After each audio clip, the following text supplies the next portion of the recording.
First thing I'm going to do is I'm going to start sauteing some onion. So I've got about 1 onion or 1 cup of onion, and I've got a big skillet here.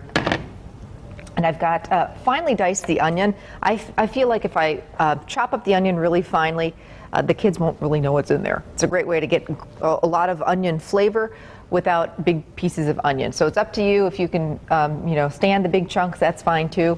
But I just want to saute it and get a little soft and sweet. Now I went ahead and pre-roasted 4 to 6 boneless, skinless chicken breasts. And I have a secret way of doing that. I do it in foil, and it just keeps it nice and moist and tender. You've probably heard about Sunday is my big cooking day in my house, and what I normally do on a Sunday is I'll look through the paper and see what's on sale, and let's say chicken is on sale that week. I'll head to the grocery store and think about a few different things that I can make during the week with chicken, and then turn it into soups and stews, casseroles, maybe chicken pot pie. I kind of pick a theme and go with it. And so, that's the day that I would roast up several chicken breasts and then put it into a bunch of different recipes. I love a good casserole. I think sometimes casseroles get a bad rap. Not mine. I have a whole chapter in my cookbook on casseroles because I love them. You can make them ahead on a Sunday and then bake them off, Wednesday, Thursday during the week. So on those crazy busy nights where you're just not walking in the door, the kids have after-school activities, you don't get into the house until 7:30, 8 o'clock at night, you have no time to make dinner, not a problem. Throw that chicken enchilada casserole in the oven and dinner will be done. So that's really how I roll. That's the method to my madness, and I'm trying to get other people to get in the swing of doing things that way too. So I've got 4 boneless, skinless chicken breasts that I'm going to just basically, I roast them in some foil, and lots of flavor, and they get really tender. And I actually like to pull them apart and deal with them when they're warm. I think they're easier to work with. And I've also got a few cloves of garlic. Boy, my pan is taking its good old time this morning, isn't it, Ann? I think it needed a cup of coffee. I think it was chilly this morning, huh? All right. So I'm going to take 2 cloves of garlic, which I'm going to add to my onions. Not yet, but in a little bit when those onions get a little softer, because when we use fresh garlic, it doesn't take long at all to cook. You have to cook it very, very quickly. So I just use the back of my knife, no fancy tools when it comes to dealing with garlic for me, because it's just one more dish to wash, and I hate doing dishes.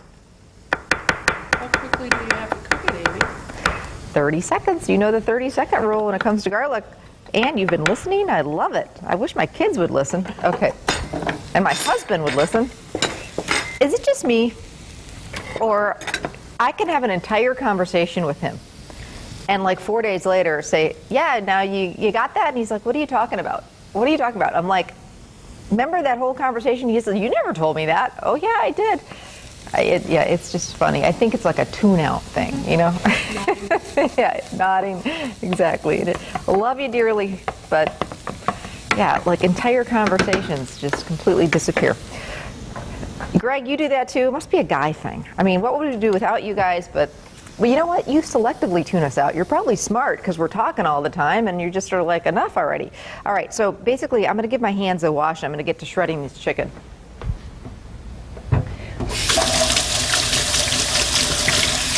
And I just like to season it generically when I'm roasting a bunch off on Sunday. Salt and pepper, or garlic, salt and pepper, a little bit of olive oil, and that way it's going to work in any of the recipes I'm going to do. So just the best way to do it is just get in there with your hands, I think.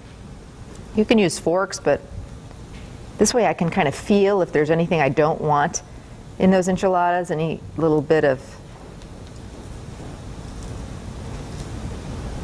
grizzle or something like that. Just pull it apart with my hands, and this is nice and warm, and it is just shred so much easier than if it's cold out of the fridge. Now, in a pinch,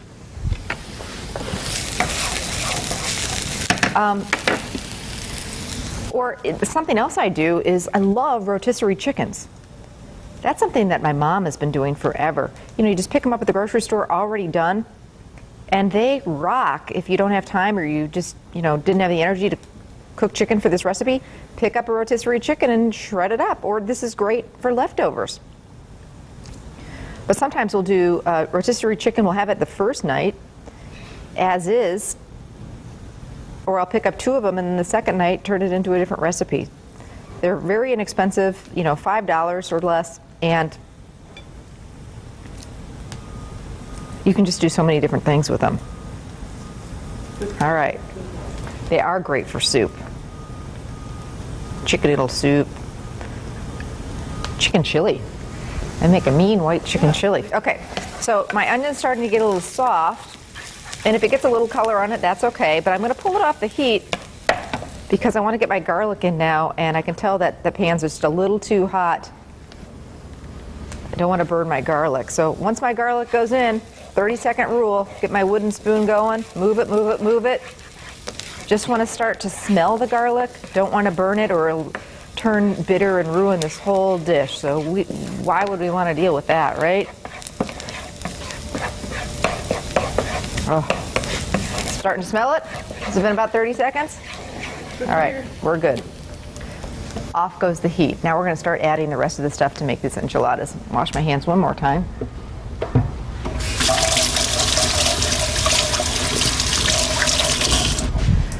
All right, time to start putting this casserole together. I've got 1 block of cream cheese, and I'm just going to add this to my skillet and get it a little bit melty.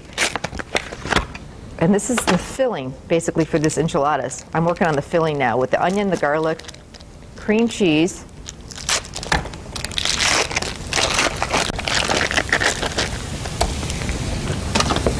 just kind of break it up. 1 can of diced green chilies with the juice. Don't need to drain the juice. This is just one of the small cans. Now, if you wanted some heat, instead of green chilies, you could use canned diced jalapeno peppers. So it's up to you. So I'm just going to use my wooden spoon and just kind of, that cream cheese, like I say, gets a little bit melty. Now I'm going to take my chicken.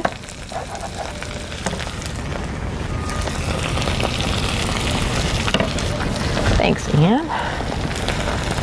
My husband is a big fan of chicken enchiladas. Loves, loves, loves them. Whenever we go out for Mexican food, he orders chicken enchiladas, so I figure I might as well make him at home, right? He always, well, should I try something different? No, I'm going to go with the chicken enchiladas. Play it safe. A little salt and pepper. And that's basically the filling for these enchiladas, so it's that easy. Green chilies, 4 shredded chicken breasts, cream cheese, a little sauteed onion and garlic. Now, a lot of times you'll order enchiladas out at a restaurant and you'll see a red sauce. And I do make some of my recipes call for a red sauce, but this is going to stick with the green. Traditionally, if you go to Arizona or New Mexico or to Mexico, you'll find that in most cases when they're doing Mexican dishes with chicken, that they'll use green chilies and green salsa, and I really happen to like both. So that's what we're going to use today. I've got some flour tortillas, and we're using flour. And I'm spraying, because I just talked about the dishes thing, a nice big casserole with cooking spray so that I don't have a sticky mess. And we're just going to start loading these up.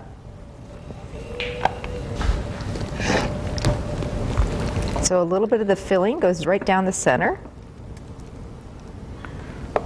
And then you put them seam side down, just kind of roll them up and seam side down into the baking dish.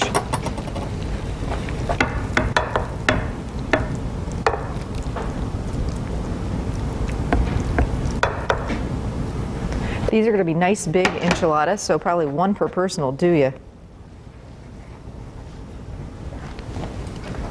Let's see how many I can fit in here. But like I say, this is a casserole, a company worthy, I should say, casserole.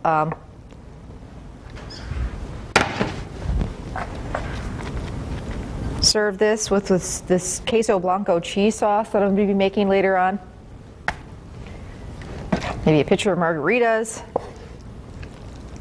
an avocado salad, and yum. When's dinner? I'm coming. Let's see if we can squeeze one more in there. I think we can.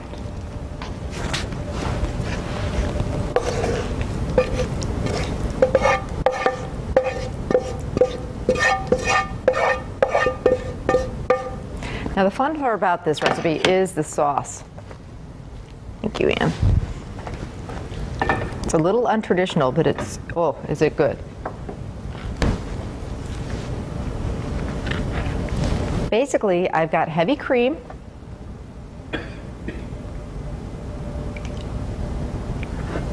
a cup of it, and then 1 can of, again, I talked about that green enchilada sauce, which is green chilies, tomatillos, some spices, a little bit of jalapeno, and with the heavy cream, it's going to mellow it out a little bit.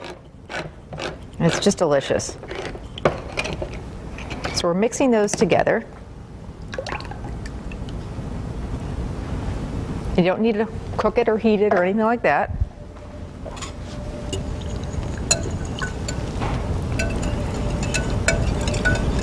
Just pour it on over the top.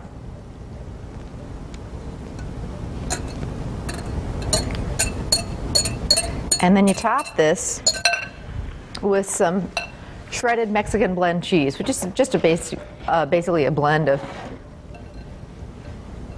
Monterey Jack and cheddar cheeses. You could use pepper jack cheese too. And then it's real important to cover this with foil at first and bake it, about 25 minutes, 350, and then uncover it and bake it for another 5-10 minutes or so. And it is, oh, wow, talk about good. Let me show you.